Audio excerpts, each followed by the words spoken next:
여러분, 신용대출이 폭증하고 있습니다. 폭증. 영끌이라고 하나요?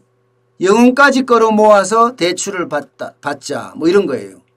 그런데 영끌 대출이 지금 곳곳에서 일어나고 있습니다. 곳곳에서.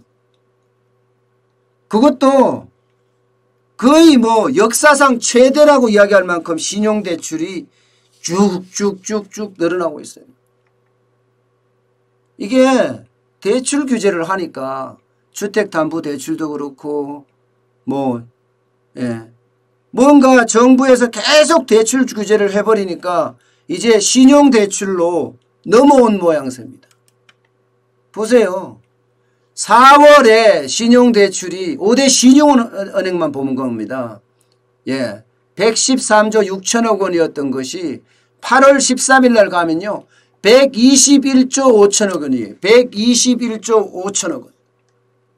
엄청나게 늘었죠. 그러면 가계대출은요. 가계대출이 장난이 아니에요. 이렇게 되니까. 7월 말 기준으로 보면 은행만입니다. 은행만 봤을 때 936조 5천억 원입니다. 한 달 사이에 7조 6천억 원이 늘었어요. 7조 6천억 원이. 가계대출의 대부분의 핵심이 주택담보대출이었잖아요. 그 외에 다양한 대출이 있겠지만 요즘은 신용대출이 쭉쭉쭉쭉 는다는 거예요. 신용대출이. 2004년 통계 집계 이후에 7월에 가장 많이 늘었다 이렇게 나옵니다. 가장 많이 늘었다. 그중에서 기타 대출이거든요. 기타 대출이 바로 신용대출인데 3조 7천억 원이나 늘었습니다. 3조 7천억 원. 잔액 기준으로 보면요. 가계 기타 대출이 245조 6천억 원입니다. 245조 6천억 원. 지금 월별 계속해서 5대 시중은행에서도 이렇게 많이 늘어나는데 그 외에 다른 데서는 안 늘어나겠습니까? 5대 시중은행만 있는 게 아니잖아요. 가계대출만 하더라도 지금 1600조를 훨씬 넘었잖아요. 전체 가계대출을 합치면 말입니다. 여기에다가 자영업자 대출 이것도 가계대출을 만약에 포함시킨다 그러면 1800조도 넘는다고 해요. 여기다가 신용대출이 계속해서 늘어난다? 여러분 그러면 가계대출이 이게 우리 경제에 큰 내관이 될 수 있다는 거 지금 심각한 상황이에요. 사실. 여러분 가계대출 기반 하에 가장 약한 고리가 세 군데가 있다고 말씀을 드렸잖아요. 가장 약한 고리가 자영업입니다. 자영업. 그리고 고령자예요. 고령자.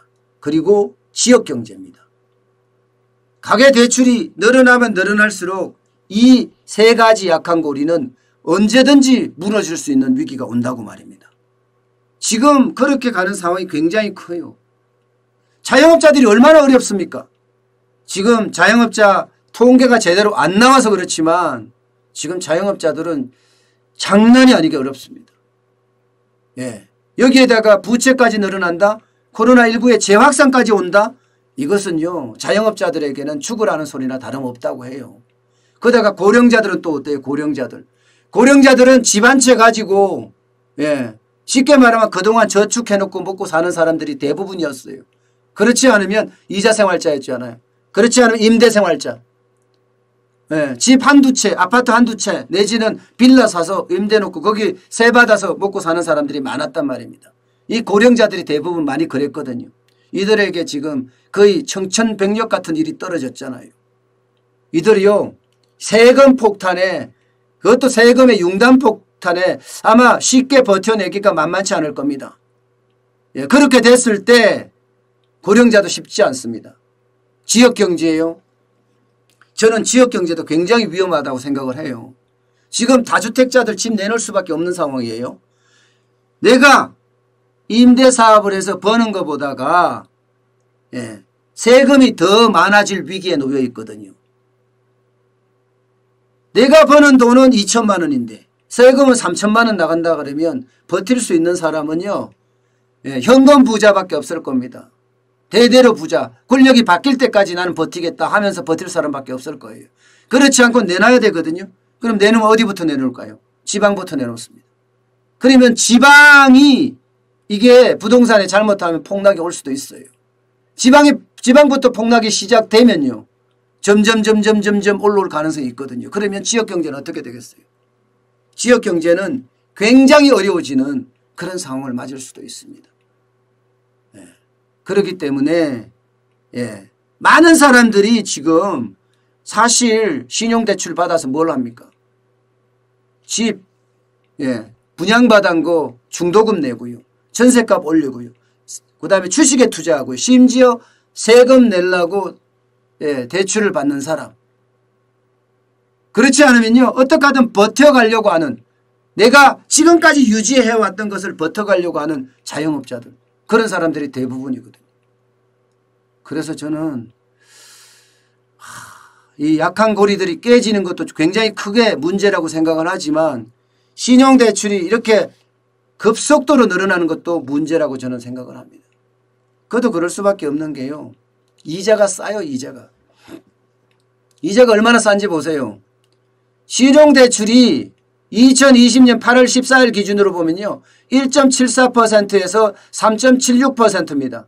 주택담보대출은 2.03%에서 4.27%입니다. 전세자금대출은 1.55%에서 3.81%입니다. 2020년 8월 14일 기준입니다. 이자가 워낙 싸니까 신용대출이 많이 받을 수밖에 없는 거예요. 많이 받을 수밖에. 당장 주식 투자해서 요즘 주식 투자 좋다고 하니까 5%만 내면 이익이 나거든요. 5%만 내면. 주식 투자해서 5% 내기 쉽다고 자꾸 사람들이 생각하거든요. 사실 주식 투자해서 5% 받기 쉽지 않은데도 말입니다. 뭐 본인들은 그렇게 생각하니까 말입니다. 그럼 왜 신용대출 금리가 이렇게 낮으냐? 신용대출 금리가 낮은 이유는요. 여러분 딱 하나예요. 딱 하나라고 봐야 돼요. 기준금리가 내려가면요. 신용대출 금리는 굉장히 재빠르게 내려가요.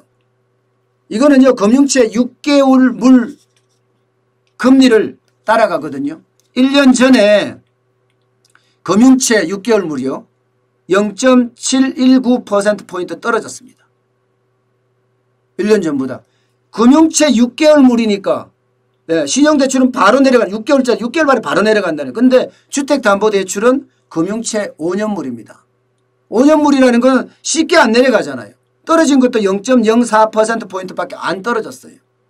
그러니까 신용대출이 금리를 빨리 반영하니까 빨리 떨어지는 거예요. 그래서 주택담보대출보다가 더 싸다 뭐 이렇게 이야기할 수 있습니다. 게다가 주택담보대출 같은 경우는 담보비 설정해야 되잖아요. 거기에 또 돈이 들어가. 신용대출은 그런 것도 없어요. 여기에다가 카카오뱅크나 뭐 K뱅크 인터넷은행들이 엄청나게 나왔잖아요. 경쟁적으로 금리를 낮춰주니까 이렇게까지 내려갔다. 지금 이렇게 봅니다. 자, 이 돈들이 결국은 신용대출을 받는다는 뜻은요. 어디로 가겠습니까? 이게 실물 경제로 가면 참 좋은데 자산시장으로 갑니다. 자산시장으로. 금리가 낮으니까 부동산 투자하고 그렇지 않으면 어디로 가요? 주식 투자한다는 거예요. 그나마 주식 투자하는 것은 뭔가 좀 낫다고 생각을 하는데 사실 주식 투자도 굉장히 위험하거든요. 부동산 투자 이거 못 가게 막아야 되는데 막을 수 있을까요? 근데 이게 신용대출이라는 게 여러분 이게 용도가 어딘지 잘 몰라요. 대출을 신청할 때는 자금 용도를 쓰겠죠. 전세자금, 반환용, 생활비, 투자자금 이렇게 써야 되지만 대출이 되고 나면 어디에 쓰는지 어떻게 압니까? 모르죠. 그러니까 이게 신용대출이 너무 급작스럽게 폭증하는 거 이거 진짜 위험합니다.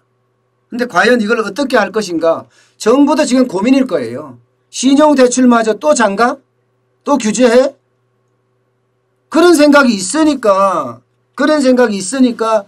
이 많은 사람들도 야 이거 봐라. 안 되겠는데. 대출 또 많이 끌어놔야 되겠다. 그래서 영끌이에요. 영끌. 신용대출로 많이 받아놓는 거예요. 일단 정부가 또 규제할까 봐. 정부 정책에 대한 신뢰가 그만큼 떨어졌다는 또 단적인 증거도 됩니다. 어쨌든 신용대출이 늘어나니까 이것 때문에 가계부채가 좀 위험해지고 또 가계부채가 위험해지면 약한 고리, 자영업자나 혹은 고령자나 지역경제까지도 타격이 갈 수 있다. 자칫 잘못하면 경제에 대한 치명상을 입을 수도 있다. 그런 생각이 나게 됩니다.